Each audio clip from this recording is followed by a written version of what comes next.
Alhamdulillah, Alhamdulillah, wassalatu wassalam ala Rasulillah wa ala alihi wa ashabi ajma'in. Amma ba'du fa'udhu billahi minash shaitanir rajim. Bismillahir rahmanir rahim. Inna Allaha wa malaikatahu yusalluna 'alan nabi ya ayyuhalladhina amanu sallu 'alaihi wa sallimu taslima. Allahumma salli ala sayyidina maulana Muhammad wa ala ali Muhammad kama sallaita ala Ibrahim wa ala ali Ibrahim innaka Hamidum Majid. Allahumma barik ala Muhammad kama barakta ala Ibrahim wa ala ali Ibrahim innaka Hamidum Majid. Rabbi shrah li sadri wa yassir li amri wahlul 'uqdatam min lisani yafqahu qawli. عزیز بہنوں السلام علیکم ورحمۃ اللہ وبرکاتہ. انشاءاللہ تعالی آج کے ہمارے سیرت کے اس لیکچر میں ہمیں جنگ احد کی ڈیٹیلز انشاءاللہ تعالی دیکھنی ہے کہ ایکچوئل جو بیٹل آف فائٹ تھی، دا بیٹل آف احد، اس کی کیا ڈیٹیلز ہیں. اور جنگ احد جو ہے اس کی ہمیں بہت ساری ہسٹوریکل ایویڈنسز اور ریکارڈز ملتے ہیں، اور ایکچوئل بیٹل جو ہے حالانکہ یہ the real battle started right after the dawn، فجر سے تھوڑا پہلے شروع ہوئی، اور ظہر کی نماز تک جو ہے آپ صلی اللہ علیہ وسلم جو ہے احد کی پہاڑیوں پر آ کر پناہ گزین ہو گئے تھے، اور آپ صلی اللہ علیہ وسلم نے اپنے صحابہ کے ساتھ نماز ادا کی. یعنی یہ جو پوری ہلچل جو اس کی ڈیٹیلز انشاءاللہ تعالی ہم پڑھیں گے، اس کا عرصہ فجر یعنی روشنی کے بعد سے لے کر جو ہے ظہر کی نماز سے پہلے تک یہ پوری لڑائی جو ہے وہ ختم ہو چکی تھی. لیکن ہم نے لاسٹ ٹائم بھی دیکھا کہ کس طرح سے نبی اکرم صلی اللہ علیہ وسلم نے جو ہے احد کے لیے کیا تیاریاں کی، مدینہ میں کیسے لوگوں کو ٹھہرایا. دا پریویس نائٹ ہم نے دیکھا جنگ احد جس دن لڑی گئی اس سے ایک رات پہلے جو ہے پیٹرولنگ ہوئی. آپ صلی اللہ علیہ وسلم جو ہے وہ اندھیرے میں نکلے ہیں، پھر ایک جگہ جا کے ہالٹ کیا ہے، اور پھر اس کے بعد جو ہے دوبارہ سے جب فجر کی نماز ادا کی ہے تو اللہ کے نبی صلی اللہ علیہ وسلم نے اپنے تیر اندازوں کو، اپنے آرچرز کو اسی طرح سے کھڑا کیا جس طرح سے انہیں بیٹل میں جو ہے صف بندی کرنی تھی. اور نبی اکرم صلی اللہ علیہ وسلم نے جو پوزیشن لی جنگ کے میدان میں، وہ دراصل ایسی جگہ تھی کہ پہاڑ جیسے احد کی پہاڑیاں جو ہیں وہ آپ صلی اللہ علیہ وسلم کے پیچھے ہیں، یہاں پر جو ہے وہ مسلم بیچ میں ہیں، اور یہاں سے جو ہے انیمی قریش یہاں پر آ رہے، یعنی مسلم جو ہیں وہ بیچ میں ہیں. احد کی پہاڑیاں ہمارے بیک میں تھی. نبی اکرم صلی اللہ علیہ وسلم نے جو ہے نماز کے لیے خود صف بندی کا رخ بھی ایسے کرایا کہ احد ہمارے پیچھے تھا اور قریش کا جو ہے وہ سامنا کرنا تھا. نبی اکرم صلی اللہ علیہ وسلم جو ہے ایک سلوپ والا ایریا چاہ رہے تھے. ہم سب جانتے ہیں کہ سلوپ جو ہے ڈھلان کو کہتے ہیں، رائٹ، کہ آپ صلی اللہ علیہ وسلم چاہ رہے تھے کہ احد کی جو پہاڑی سلسلہ ہے اس میں ایک ایسا حصہ ہاتھ لگ جائے یا وہاں پر مسلمانوں کو جو ہے پوزیشن کرنے کی فیسلٹی آ جائے جہاں پر سلوپ جو ہے وہ ہے. اب یہ نبی اکرم صلی اللہ علیہ وسلم کی ملٹری اسٹریٹجیز میں سے ایک اسٹریٹجی ہے، اور یہ بھی جو ہے ریسرچ کے اور اس پر بھی جو ہے مزید اس پہلو پر جو ہے معلوم کیا جا سکتا ہے، اسٹڈی کی جا سکتی ہے کہ نبی اکرم صلی اللہ علیہ وسلم بحیثیت ایک ملٹری جرنل کے جو ہے آپ صلی اللہ علیہ وسلم نے جو بھی فیصلے کیے، جو بھی آپ صلی اللہ علیہ وسلم نے پوزیشنز وغیرہ اختیار کی، بعض اوقات اپنے جو صحابہ ہیں ان کے مشورے سے، بعض اوقات خود آپ صلی اللہ علیہ وسلم کا ڈیسیجن ہوا کرتا تھا. تو جو بھی پوزیشن اور جس طرح سے آپ صلی اللہ علیہ وسلم نے لوگوں کو جو ہے منتخب کیا مختلف رولز کے لیے، مختلف جابز کے لیے، تو ہمیں دیکھنے ملتا ہے سیرت میں کہ وہ بیسٹ آف آپشنز جو ہیں اس سچویشنز میں ہو سکتے تھے. تو یہاں پر بھی نبی اکرم صلی اللہ علیہ وسلم نے وہی پوزیشن اختیار کی جنگ احد کی پہاڑیوں میں، جہاں پہ مسلمانوں کو ایک سلوپ جو ہے وہ ان کے فیور میں مل جائے. اب فجر کی اذان جو ہے حضرت بلال رضی اللہ عنہ نے دی، اور آپ صلی اللہ علیہ وسلم نے نماز پڑھائی، بالکل میں فوجی لباس میں سارے لوگ بھی جو ہے جنگ کے لیے تیار ہیں، اور اس حال میں جو ہے نماز فجر ادا کی گئی. نماز فجر کے بعد نبی اکرم صلی اللہ علیہ وسلم نے ایک مرتبہ پھر اپنے صحابہ کو جو ہے انہیں جسے کہیں گے ان کی تعلیم اور ان کی تربیت اور ان کے جوش اور ولولے کو جو ہے اس میں اضافے کے لیے انہیں خطاب کیا. آپ صلی اللہ علیہ وسلم نے فرمایا کہ یہ جگہ جو ہے بہت رچ ہے اس کے لیے جو اللہ کے آگے ارنسنس کے ساتھ، اخلاص کے ساتھ جو ہے ریوارڈز حاصل کرنا چاہے. اور اسی وقت جو ہے اب جب کہ نبی اکرم صلی اللہ علیہ وسلم سب کو اپنی پوزیشنز بتا رہے ہیں، حنزلہ بھی جو ہے وہ پہنچ گئے. ہمیں یاد ہے حنزلہ کون ہے؟ حنزلہ جو ہے ابو عامر کے بیٹے ہیں. یہ ابو عامر سیفی جو ہے دراصل ایک لیڈر ہیں مدینہ والوں کے، اور انہوں نے جو ہے آپ صلی اللہ علیہ وسلم کے ساتھ جو ہے اچھا رویہ نہیں اختیار کیا اور آپ صلی اللہ علیہ وسلم سے دشمنی کی. حالانکہ یہ خود کو دین حنیف کا پیرو جو ہے وہ مانتے تھے، اپنے آپ کو ایز اے اسپرچل لیڈر جو ہے وہ پلیس کروانا چاہتے تھے مدینہ میں. لیکن نبی اکرم صلی اللہ علیہ وسلم جب ہجرت کر کے آئے ہیں اور آپ صلی اللہ علیہ وسلم نے اسلام کی دعوت پیش کی، تو بجائے اس کے کہ یہ سب سے پہلے آپ صلی اللہ علیہ وسلم کے سپورٹر بنتے، انہوں نے جو آپ صلی اللہ علیہ وسلم کی مخالفت کی، آپ صلی اللہ علیہ وسلم کو چیلنج کیا. اور اس طرح سے ابو عامر سیفی جو ہے آپ صلی اللہ علیہ وسلم کو چیلنج دے کر جو ہے وہ مدینہ سے روانہ ہوا تھا. اور یہ حنزلہ ابو عامر سیفی کے بیٹے ہیں، لیکن ان کی ساری جیسے ہم کہیں گے کہ ساری سارا جو اخلاص ہے وہ دین اسلام کے ساتھ ہے، اور نبی اکرم صلی اللہ علیہ وسلم کے ساتھ محبت اتنی شدید ہے کہ اس کا نکاح جو ہے جمیلہ، جو کہ عبداللہ ابن ابئی کی جو ہے ڈاٹر ہیں. عبداللہ ابن ابئی فیمس پرسنالٹی جو ابھی احد کے میدان سے جو ہے 700 لوگ ہی بچے ہیں، 300 لوگوں کو لے کر جو ہے یہ عبداللہ ابن ابئی الگ ہو گیا ہے، رائٹ. تو 1000 کی جو فوج تھی وہ دراصل صرف 700 کی رہ گئی، کیونکہ یہ 300 لوگ جو عبداللہ ابن ابئی لے کے انہیں الگ ہو گیا. تو امیجن عبداللہ ابن ابئی کی بیٹی سے نکاح ہوا اور یہ شادی جو ہے کچھ ہفتے پہلے طے ہو چکی تھی. تو جب حنزلہ نے ڈیٹیلز دیکھی کہ آپ صلی اللہ علیہ وسلم سے آپ صلی اللہ علیہ وسلم سے آگے مشورہ کرتے ہیں حنزلہ، تو آپ اس میں فرماتے نہیں یہ نکاح ہو جانے دو، اور پھر ہم تو پوری فوج جب چلے گی تو اسے وقت لگتا ہے، تم ہمیں آ کر جوائن کر لینا. اب حنزلہ کی اور ڈیٹیلز انشاءاللہ تعالیٰ میں آپ کو بتاؤں گی جب حنزلہ جو ہے اللہ تعالیٰ نے انہیں شہادت کا رتبہ جو ہے عطا کیا، اور یہ ان کا نکاح ہوا ہے پریویس ڈے، اور وہ بالکل ارلی مارننگ ڈان میں جو ہے آپ صلی اللہ علیہ وسلم کے پاس پہنچ گئے ہیں، آپ صلی اللہ علیہ وسلم سے ملاقات کرتے ہیں، یعنی آپ صلی اللہ علیہ وسلم کے سامنے حاضر ہیں. اس کے بعد نبی اکرم صلی اللہ علیہ وسلم نے کچھ بہترین تیر انداز ہیں جنہیں جو ہے ایک خاص رول پر جو ہے آپ صلی اللہ علیہ وسلم نے معمور کیا ہے. تو آپ صلی اللہ علیہ وسلم کے جو بیسٹ تیر انداز یا آرچرز ہیں ان میں کون شامل ہیں؟ اس میں زید ابن الحارث ہیں جو آپ صلی اللہ علیہ وسلم کے گارڈ کے طور پر بھی جو ہے وہ وہاں پر اسٹیشنڈ ہیں. اس کے علاوہ سعد ابن وقاص جو ہیں وہ زہرہ کلان کے، یہ بھی جو ہے مہاجرین میں ہیں. اور ہم دیکھتے ہیں کہ سعید جو ہیں یہ عثمان بن معزون کے بیٹے ہیں.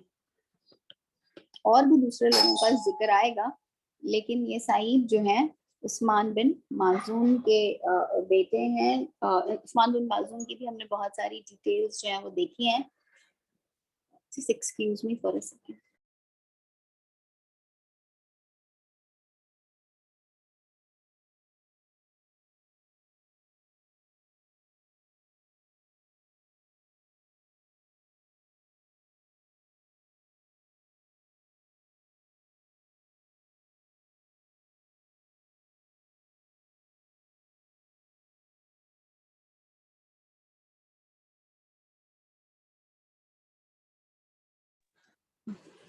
بسم اللہ.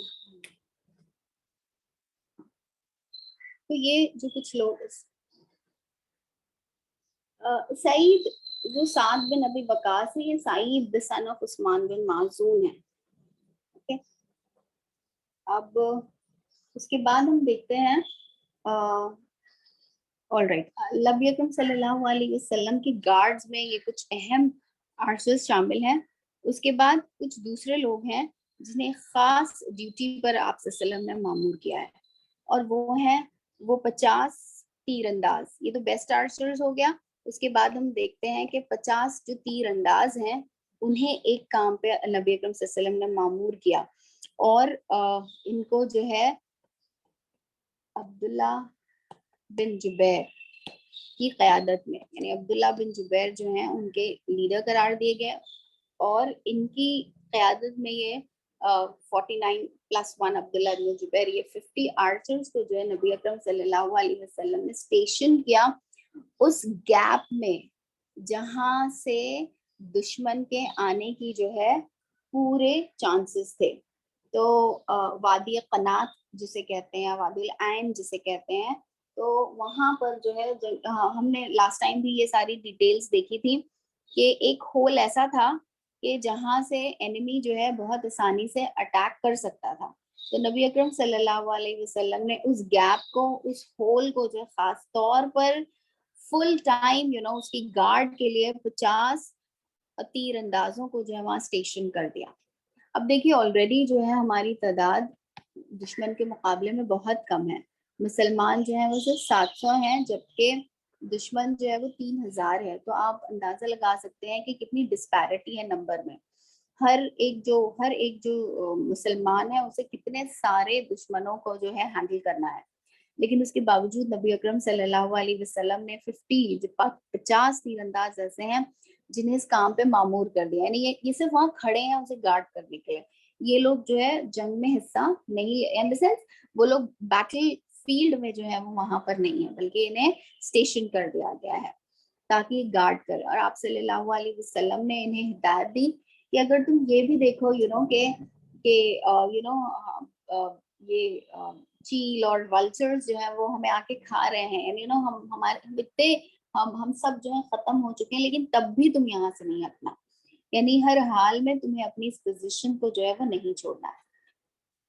اب نبی اکرم صلی اللہ علیہ وسلم ایز اے لیڈر ہم دیکھتے ہیں کہ آپ صلی اللہ علیہ وسلم ان مواقع پر بھی جو ہے کس طرح سے اپنی لوگوں کی، اپنی امتیوں کی جو ہے، اپنے صحابہ کی تربیت اور تعلیم جو ہے وہ کیا کرتے تھے.